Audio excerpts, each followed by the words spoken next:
Good morning मेरे प्यारे बच्चों। आज हम लोग पढ़ेंगे धातु और अधातु के बारे में। तो बच्चों, तत्वों के गुणधर्मों के आधार पर धातु, अधातु, उपधातु में बांटा गया है।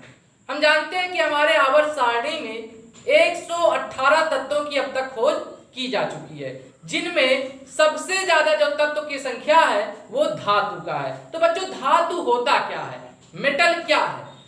धातु वे तत्व होते हैं जो आसानी से इलेक्ट्रॉन को त्याग करके धनायन बनाने की प्रवृत्ति रखते हैं बच्चों, धातु कहलाते हैं। वे तत्व जो आसानी से इलेक्ट्रॉन त्याग कर धनायन बनाने की प्रवृत्ति रखते हैं, धनायन बनाने की प्रवृत्ति रखते हैं, धातु कहलाते हैं। जैसे बच्चों सोडियम, सोडियम को हम जानते हैं कि इसके अंतिम कक्षा में एक इलेक्ट्रॉन होता है, 2 8 1 इसका इलेक्ट्रॉनिक कॉन्फ़िगरेशन होता है, इसका इलेक्ट्रॉनिक विन्यास। इसके अंतिम कक्षा में कितने इलेक्ट्रॉन है बच्चों? एक। बाहरी कक्षा में उपस्थित इलेक्ट्रॉनों को संयोजी इलेक्ट्रॉन कहा जाता है। तो ये क्या करेगा सोडियम बच्चों?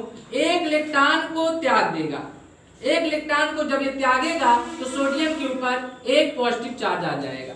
तो इसलिए सोडियम क्या कर रहा है? इलेक्ट्रॉन को आसानी से त्याग दे रहा है, इसलिए सोडियम हमारा क्या है बच्चों? मेटल है। इसी तरीके से बच्चों मैग्नीशियम, इसका इलेक्ट्रॉनिक विन्यास करोगे तो इसके अंतिम कक्षा में 2 इलेक्ट्रॉन होते हैं। ये जो बाहरी कक्षा में जो इलेक्ट्रॉन होते हैं बच्चों, इन्हीं को संयोजी इलेक्ट्रॉन बोला जाता है, संयोजी इलेक्ट्रॉन। अब ये मैग्नीशियम क्या करेगा कि अपने अंतिम कक्षा से 2 इलेक्ट्रॉन को त्याग देगा। तो 2 इलेक्ट्रॉन को जब त्यागेगा तो मैग्नीशियम के ऊपर +2 चार्ज आ जाएगा। इसका मतलब जो धातु होते हैं वो आसानी से इलेक्ट्रॉन को त्याग करके धनायन बनाते हैं। जैसे बच्चों यहाँ सोडियम, यहाँ एक इलेक्ट्रॉन को त्याग दे रहा है तो सोडियम आयन बन गया। अब इसके अंतिम कक्षा में कितने इलेक्ट्रॉन बचे? 2 और 8। मैग्नीशियम देखो बच्चों, यहाँ पर इसके अंतिम कक्षा में 2 इलेक्ट्रॉन था तो इसने 2 इलेक्ट्रॉन को त्यागा तो इसके अंतिम कक्षा में कितने इलेक्ट्रॉन हो गए? 8 इलेक्ट्रॉन हो गए। जब किसी तत्व के अंतिम कक्षा में 8 इलेक्ट्रॉन हो जाते हैं तो वे तत्व ज्यादा स्टेबल हो जाते हैं और वे अपनी स्टेबिलिटी को प्राप्त कर लेते हैं। इसलिए यहाँ सोडियम को अपने अष्टक को पूर्ण करने के लिए 1 इलेक्ट्रॉन त्याग रहा है ताकि इसके अंतिम कक्षा में 8 इलेक्ट्रॉन हो जाए। जब इसके अंतिम कक्षा में 8 इलेक्ट्रॉन हो जाएगा तो ये ज्यादा स्टेबल माना जाएगा, तो ये अपनी स्टेबिलिटी को प्राप्त कर लेगा। इसका मतलब जो धातु होते हैं ये अपनी बाहरी कक्षा से इलेक्ट्रॉनों को त्याग देते हैं और धनायन बनाते हैं, उसे हम लोग क्या कहते हैं? धातु कहते हैं। अब हम लोग पढ़ेंगे बच्चों धातुओं के भौतिक गुणधर्म के बारे में, फिजिकल प्रॉपर्टी ऑफ मेटल के बारे में। तो बच्चों पहला गुण है चमक, ब्राइटनेस। जो हमारे धातु होते हैं बच्चों, उनकी सतह चमकदार होती है। धातुओं की सतह चमकदार होती है। इसके एग्जांपल है बच्चों सोना है, चांदी है, कॉपर है। आप देखें ये सोना, ये आपका चांदी है, तो ये इसकी सतह आप देख रहे हैं चमक रहा है। इसी तरीके से आप कॉपर को देखेंगे बच्चों, तो कॉपर में भी क्या होती है? चमक होती है। जिंक में भी चमक होती है, हमारा जिंक है तो ये चमकदार है। इसका मतलब कि जो धातु होते हैं उनमें विशेष प्रकार की चमक होती है। इस चमक को धात्विक चमक कहा जाता है। इस चमक को क्या कहा जाता है? धात्विक चमक कहा जाता है। इसका मतलब कि धातु हमारे उनकी सतह चमकदार होती है। दूसरा गुण है बच्चों कठोरता। जो धातु होते हैं वो प्रायः ठोस होते हैं। जैसे बच्चों लोहा आपने देखा होगा, तांबा देखा होगा, तो सामान्यतः धातु कठोर होते हैं। जैसे लोहा इसका एग्जांपल है, तांबा बहुत हो सकते हैं। लेकिन बच्चों कुछ ऐसे भी धातुएं हैं जो कठोर नहीं होते हैं, जो बहुत मुलायम होते हैं। जैसे हमारा लिथियम, सोडियम, पोटेशियम, प्लेटिनम, ये सब मुलायम धातुएं होती हैं। इनको आसानी से चाकू से काटा जा सकता है। तो धातु सामान्यतः कठोर होते हैं, लेकिन लिथियम, सोडियम, पोटेशियम ये धातुएं बच्चों मुलायम होते हैं। आप इनको आसानी से चाकू से काट सकते हैं। तो ये धातु के भौतिक गुणधर्म को दिखाते हैं। अगला प्रॉपर्टी है बच्चों धातु का रूप या अवस्था। जो हमारे धातु होते हैं वो प्रायः ठोस होते हैं, कमरे के ताप पर प्रायः ठोस के रूप में पाए जाते हैं। लेकिन बच्चों हमारा मरकरी, पारा एक ऐसा धातु है जो द्रव अवस्था में पाया जाता है। मरकरी किस अवस्था में पाया जाता है बच्चों? द्रव के अवस्था में। यहाँ पर आप देख रहे हैं जो थर्मामीटर मैंने हाथ में लिया है, ये जो रेड कलर का दिख रहा है ये मरकरी है आपका। ये मरकरी द्रव अवस्था में पाया जाता है। ये इसका मतलब थर्मामीटर्स में जो आपका द्रव भरा रहता है, जो धातु होता है वो मरकरी होता है। ये रेड कलर का होता है बच्चों। तो मरकरी द्रव अवस्था में में पाए जाने वाला क्या है, धातु है। और सामान्यतः धातु कैसे होते हैं, ठोस होते हैं। अगला है बच्चों आघात वर्ध्यता, मैलिबिलिटी। धातुओं को पीट करके उनकी पतली चादर बनाई जा सकती है। जैसे आप देखते होंगे तो लोहे की चादरें बनती हैं, धातुओं की पीट कर पतली चादरों में परिवर्तित किया जा सकता है, जैसे लोहे की चादरें। अगला गुण है बच्चों तन्यता। धातु को प्रायः धातुओं से पतली तारें खींची जा सकती है, इस गुण को तन्यता बोला जाता है। धातुओं को पतली तार के रूप में खींचा जा सकता है, इस गुण को डक्टिलिटी या तन्यता कहते हैं। जैसे बच्चों तांबे की तार, सोने की तार, सबसे ज्यादा जो तन्यता का गुण पाया जाता है बच्चों वो सोने में पाया जाता है। लगभग 1 ग्राम सोने से 2 किलोमीटर पतली तारें सोने से खींची जा सकती है। इसका मतलब सबसे ज्यादा तन्यता का गुण सोने में पाया जाता है, सबसे ज्यादा तन्यता के गुण सोने में पाया जाता है। अगला भौतिक गुण है बच्चों विद्युत व उष्मा के चालक।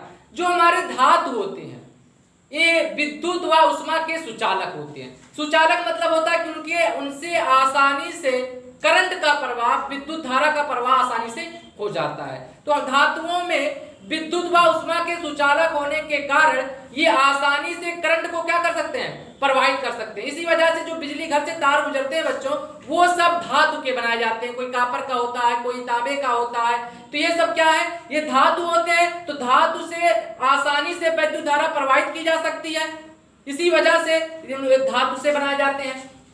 धातु विद्युत व उष्मा के सुचालक होते हैं, अर्थात इनको आसानी से इनमें से करंट प्रवाहित किया जा सकता है। जैसे चांदी हो गया, तांबा हो गया, जिंक हो गया, इन सब हमारे क्या विद्युत व उष्मा के सुचालक। लेकिन बच्चों सबसे ज्यादा जो विद्युत का सुचालक होता है, चांदी विद्युत का सबसे अच्छा चालक होता है। विद्युत का सबसे अच्छा चालक होता है चांदी, क्योंकि बच्चों चांदी में मुक्त इलेक्ट्रॉनों की संख्या बहुत ज्यादा पाई जाती है। किसी भी धातु में करंट प्रवाहित तभी हो सकता है जब उस धातु में फ्री इलेक्ट्रॉन पाए जाए, मुक्त इलेक्ट्रॉन पाए जाएंगे। जिस धातु में जितने ज्यादा मुक्त इलेक्ट्रॉन की संख्या पाई जाएगी उस धातु से उतने ही तेजी से विद्युत धारा का प्रवाह होगा। तो चांदी में मुक्त इलेक्ट्रॉनों की संख्या बहुत ज्यादा पाई जाती है, इसलिए चांदी विद्युत का सबसे अच्छा चालक होता है। बच्चों सीसा, लेड और पारा ये जो हमारे धातु होते हैं ये उष्मा के कुचालक होते हैं। ये धातु है लेकिन उष्मा के कुचालक होते हैं, इनसे वैद्युत धारा का प्रवाह नहीं हो सकता है। अगला गुण है बच्चों घनत्व। तो धातु के जो घनत्व और गलनांक होते हैं ये हमेशा उच्च होते हैं। धातुओं के गलनांक और घनत्व क्या होते हैं, बहुत उच्च होते हैं। लेकिन बच्चों सोडियम और पोटेशियम, जो हमारे सोडियम धातु है और पोटेशियम धातु, इनका गलनांक बहुत कम होता है। पोटेशियम का गलनांक सोडियम से कम होता है। लेकिन बच्चों सीजियम और गैलियम ये जो धातु होते हैं इनका गलनांक इतना कम होता है बच्चों, इनका गलनांक इतना कम होता है कि अगर आप इनको सीजियम गैलियम को हाथ पे रखोगे तो ये धातु क्या करने लगेंगी, पिघलने लगती है। तो हाथ पे रखने पर क्या होने लगेगा, ये सीजियम और गैलियम पिघलने लगते हैं। अगला बच्चों प्रॉपर्टी है ध्वनिक सोनोरस। जब धातु किसी कठोर सतह से टकराते हैं तो उनमें से विशेष प्रकार की आवाज उत्पन्न होती है, उसी आवाज को सोनोरस प्रॉपर्टी या ध्वनिक कहा जाता है। जैसे बच्चों मैं यहाँ लोटा और ये डंडे से इसको पीट रहा हूं तो आप देख रहे हैं एक विशेष प्रकार की आवाज आ रही है। तो ये जो आवाज आ रही है इसी प्रॉपर्टी को कहा जाता है सोनोरस प्रॉपर्टी या ध्वनिक कहा जाता है। इसका मतलब धातु कठोर सतह से टकराने पर उसमें से विशेष प्रकार की ध्वनि उत्पन्न होती है, इस प्रकृति को ही कहा जाता है ध्वनिक कहा जाता है। अगला है बच्चों ऑक्साइड। धातु ऑक्सीजन से क्रिया करके धातु ऑक्साइड बनाते हैं, और जो धातुओं के ऑक्साइड होते हैं वो क्षारीय प्रकृति के होते हैं, बेसिक प्रकृति के होते हैं। जैसे बच्चों मैं यहाँ पर मैग्नीशियम धातु ले रहा हूँ और मैग्नीशियम धातु क्रिया ऑक्सीजन से क्रिया करूंगा, तो ऑक्सीजन से जब क्रिया करेगा तो मैग्नीशियम ऑक्साइड बन जाएगा, मैग्नीशियम ऑक्साइड। ये जो मैग्नीशियम ऑक्साइड है बच्चों ये क्षारीय प्रकृति का होता है, मैग्नीशियम ऑक्साइड क्षारीय प्रकृति का है। इसका मतलब जो भी धातु के ऑक्साइड बनेंगे वो क्षारीय प्रकृति के होगा। अगर उसमें आप बच्चों जो क्षारीय प्रकृति का, अगर उसमें आप लाल लिटमस को डालेंगे, लाल लिटमस डालेंगे क्षारीय प्रकृति में, तो लाल लिटमस को क्या कर देगा, नीला कर देगा। लाल लिटमस को क्या कर देगा बच्चों? नीला कर देगा। इसका मतलब याद रखना, धातुओं के ऑक्साइड क्षारीय होते हैं और जो क्षार होते हैं वो लाल लिटमस को नीला कर देते हैं। तो इस प्रकार बच्चों जो हमारे धातु के भौतिक गुण धर्म थे ये हमारा यहां से क्या होता है? समाप्त होता है। अगला है बच्चों अधातु, नॉन मेटल। तो वे तत्व जो आसानी से इलेक्ट्रॉन ग्रहण करके ऋणायन बनाने की क्षमता रखते हैं अधातु कहलाते हैं। जैसे हमारा क्लोरीन है, फास्फोरस है, कार्बन है, ऑक्सीजन है, नाइट्रोजन है, ये सब हमारे अधातु हैं। जैसे बच्चों कोलिन है, इसके अंतिम कक्षा में 7 इलेक्ट्रॉन होता है। तो अब कोलिन को क्या करना है? अपना अष्टक पूर्ण करना है। तो कोलिन क्या करेगा? 1 इलेक्ट्रॉन को ग्रहण कर लेगा। जब कोलिन 1 इलेक्ट्रॉन को ग्रहण करेगा तो इसके अंतिम कक्षा में कितने इलेक्ट्रॉन हो जाएंगे? 8 हो जाएंगे और इसका ऑक्टेट क्या हो जाएगा बच्चों? पूरा हो जाएगी, इसकी स्टेबिलिटी ज्यादा हो जाएगी। 2 8 7 था, 1 इलेक्ट्रॉन को ग्रहण किया और ये 8 हो गया। अब इसके अंतिम कक्षा में 8 इलेक्ट्रॉन हो गए। मैंने बताया था कि जिसके अंतिम कक्षा में 8 इलेक्ट्रॉन हो जाते हैं उस तत्व की स्टेबिलिटी ज्यादा हो जाती है। तो क्लोरीन ने 1 इलेक्ट्रॉन को ग्रहण किया और अपने अंतिम कक्षा में 8 इलेक्ट्रॉन किया, इसलिए क्लोरीन की जो है स्टेबिलिटी क्या हो जाएगी? ज्यादा हो जाएगी। और यहाँ पर इलेक्ट्रॉन को ग्रहण कर रहा है, इसलिए क्लोरीन हमारा क्या है बच्चों? अधातु है। इसी तरीके से बच्चों आप देखें जो है ऑक्सीजन का, जिसके अगर इलेक्ट्रॉनिक विन्यास करें 2 और 6 होता है, तो क्लोरीन ऑक्सीजन को अपना अष्टक पूर्ण करने के लिए कितने इलेक्ट्रॉन की जरूरत है? 2 इलेक्ट्रॉन की। तो ये ऑक्सीजन 2 इलेक्ट्रॉन को ग्रहण करेगा और उसके ऊपर 2 माइनस आ जाएगा, 2 ग्रहण करेगा तो यहाँ 8 हो जाएगा, तो हो जाएगा O-2। अब इसके अंतिम कक्षा में 8 इलेक्ट्रॉन हो गए, इसका मतलब इसकी स्टेबिलिटी भी अधिक हो जाएगी। इसी तरीके से बच्चों आप नाइट्रोजन देखें, नाइट्रोजन का आपका जो है परमाणु क्रमांक कितना होता है? 7 होता है। तो आप इसका देखें 2 और 5, इसके बाहरी कक्षा में 5 इलेक्ट्रॉन है। इसको अपना ऑक्टेट पूरा करने के लिए 3 इलेक्ट्रॉन की जरूरत होगी। तो ये 3 इलेक्ट्रॉन को ग्रहण करेगा तो ये आपका क्या हो जाएगा बच्चों? N-3 हो जाएगा। अब इस प्रकार इसके अंतिम कक्षा में कितने इलेक्ट्रॉन हो गए? 8 इलेक्ट्रॉन हो गए। इसका मतलब जो अधातु होते हैं वो इलेक्ट्रॉन को ग्रहण करके ऋणायन बनाने की क्षमता रखते हैं। अधातुओं के भौतिक गुणधर्म, physical property of non metal. तो बच्चों हम लोगों ने पढ़ा था कि धातु चमकदार होती हैं, लेकिन जो अधातु होते हैं इनकी सतह चमकदार नहीं होती है। धातु की सतह चमकदार नहीं होती है, लेकिन आयोडीन एक ऐसा अधातु है जो चमकदार होता है। लेकिन आयोडीन की सतह क्या होती है बच्चों? चमकदार होती है। कठोरता, अधातु प्रायः ठोस, गैसीय अवस्था में और द्रव, इन तीनों अवस्थाओं में पाए जाते हैं। अधातु कठोर नहीं होते, ये भंगुर होते हैं। भंगुर मतलब होता है बच्चों कि अगर उनको पटक दिया जाए तो उनका चकनाचूर हो जाए, टुकड़े टुकड़े हो जाए। तो अधातु प्रायः भंगुर प्रकृति के होते हैं। लेकिन बच्चों हीरा जो कि एक कार्बन का ही अपर रूप है, एक अधातु है, ये सबसे कठोर होता है। तो अधातुओं में सबसे ज्यादा कठोर जो होता है हीरा, ये कार्बन का अपर रूप है।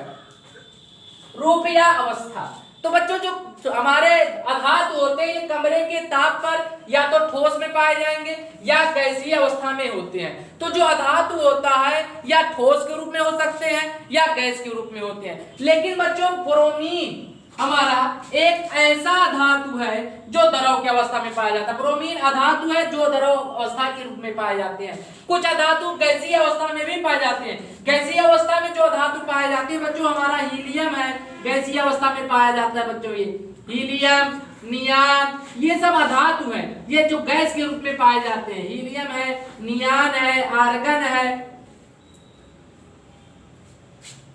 ये सब अधातु जो होते हैं बच्चों ये आपको गैसीय अवस्था में पाए जाते हैं। अगला धातु का गुण है बच्चों आघात वर्धता। तो हम लोगों ने पढ़ा था कि धातु को पीट कर उनकी पतली चादर बनाई जा सकती है। लेकिन बच्चों जो अधातु होते हैं इनको पीट कर पतली चादर के रूप में परिवर्तित नहीं किया जा सकता। मतलब अधातु आघात वर्धता के गुण नहीं शो करते हैं।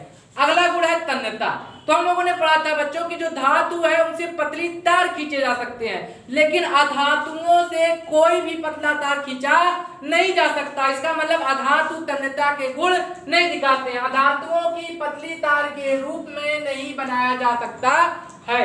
अगला है विद्युत व उष्मा के चालक। हम लोगों ने पढ़ा था कि धातु विद्युत व उष्मा के सुचालक होते हैं, अर्थात उनसे आसानी से करंट का प्रवाह किया जा सकता है, विद्युत धारा का प्रवाह किया जा सकता है। लेकिन अधातु जो होते हैं ये विद्युत व उष्मा के कुचालक होते हैं, इनसे विद्युत धारा का प्रवाह नहीं किया जा सकता है, विद्युत व उष्मा के कुचालक होते हैं। लेकिन बच्चों कार्बन का एक अपर रूप ग्रेफाइट होता है, कार्बन का एक अपर रूप ग्रेफाइट होता है जो विद्युत व उष्मा का सुचालक होता है। तो ग्रेफाइट में विद्युत धारा प्रवाहित होने का कारण है क्योंकि इसमें फ्री इलेक्ट्रॉन पाए जाते हैं। तो ग्रेफाइट जो कि एक अधातु है, कार्बन का अपर रूप है, इसमें विद्युत धारा का प्रवाह हो सकता है, ये सुचालक के तरीके से काम कर सकता है। ग्रेफाइट में विद्युत जो है करंट प्रवाहित होने का कारण उसमें पाए जाने वाले मुक्त इलेक्ट्रॉन के कारण होता है। अगला है बच्चों घनत्व। तो हम लोगों ने पढ़ा था धातु का घनत्व और गलनांक उच्च होता है, लेकिन बच्चों जो अधातु होते हैं इनके घनत्व और गलनांक कम होते हैं। लेकिन बच्चों याद रखना हीरा इसका गलनांक बहुत ज्यादा होता है। ध्वनिक ध्वनिक तो हमने पढ़ा था कि धातु को पीटने पर उनमें से आवाज उत्पन्न होती है, कि जब धातु किसी कठोर सतह से टकराता है तो आवाज उत्पन्न करता है। लेकिन बच्चों अधातुओं में ऐसा कोई गुण नहीं है, उनको पीटने पर कोई विशेष प्रकार की आवाज नहीं आती है, अर्थात कि हमारे जो अधातु होते हैं ये ध्वनिक प्रकृति को शो नहीं करते हैं। ऑक्साइड बच्चों अधातु भी ऑक्सीजन से क्रिया करके ऑक्साइड का निर्माण करते हैं, लेकिन अधातुओं के ऑक्साइड जो होते हैं वो अम्लीय प्रकृति के होते हैं। अधातुओं के ऑक्साइड अम्लीय प्रकृति के होते हैं। जैसे बच्चों मैं यहाँ कार्बन से ऑक्सीजन की क्रिया करा रहा हूँ तो मेरा कार्बन डाइऑक्साइड बन रहा है। हम जानते हैं कि कार्बन हमारा क्या है बच्चों, अधातु है। कार्बन क्या है बच्चों, अधातु है। तो ये ऑक्सीजन से क्रिया करके अधात्विक ऑक्साइड बन रहा है। तो जो मेरा कार्बन डाइऑक्साइड ये बना ये अम्लीय प्रकृति का होता है। कार्बन डाइऑक्साइड कैसा होता है बच्चों, अम्लीय होता है। इसका मतलब जो अधातु के ऑक्साइड होते हैं ये अम्लीय प्रकृति के होते हैं। जैसे बच्चों मैं यहाँ सल्फर का क्रिया, सल्फर भी एक आपका धातु है, ऑक्सीजन से क्रिया करेगा सल्फर डाइऑक्साइड बनेगा। ये सल्फर डाइऑक्साइड भी क्या होता है बच्चों, अम्लीय प्रकृति का होता है। इसी तरीके से अगर आप नाइट्रोजन की क्रिया ऑक्सीजन से करा रहे हो तो आपका नाइट्रोजन डाइऑक्साइड बनेगा, ये O2 बनेगा। ये भी जो है अम्लीय प्रकृति के होते हैं। इसी तरीके से आप अगर जो है क्लोरीन की क्रिया ऑक्सीजन से करा रहे हो तो आपका जो है बनेगा Cl2O7 बनेगा। तो ये बच्चों जो Cl2O7 है ये भी क्या है, हमारा अधातु है, और ये भी कैसे ही होगा, किस प्रकृति का होगा, अम्लीय प्रकृति का होगा। इसका मतलब जो अधातु होते हैं वो अम्लीय प्रकृति के होते हैं। इसका मतलब ये अम्लीय प्रकृति का मतलब ये बच्चों कि अगर उसमें नीला लिटमस पेपर डाला जाए, नीला लिटमस पेपर अगर आप उसमें डुबोएंगे तो क्या हो जाएगा, वो नीले लिटमस पेपर को लाल रंग में बदल देगा, वो लाल कर देगा। तो इसका मतलब अधातुओं के ऑक्साइड अम्लीय होते हैं। जितने भी अधातु हैं, जैसे बच्चों का फास्फोरस है, ये भी हमारा एक अधातु है, फास्फोरस अधातु है, ऑक्सीजन से क्रिया करेगा तो P2O5 फास्फोरस पेंटाऑक्साइड बनेगा, फास्फोरस पेंटाऑक्साइड। ये भी क्या है, एक अधातु है। जितने भी अधातु हैं उनके ऑक्साइड कैसे होते हैं बच्चों, अम्लीय प्रकृति के होते हैं। अगला है बच्चों उपधातु, मेटलॉइड।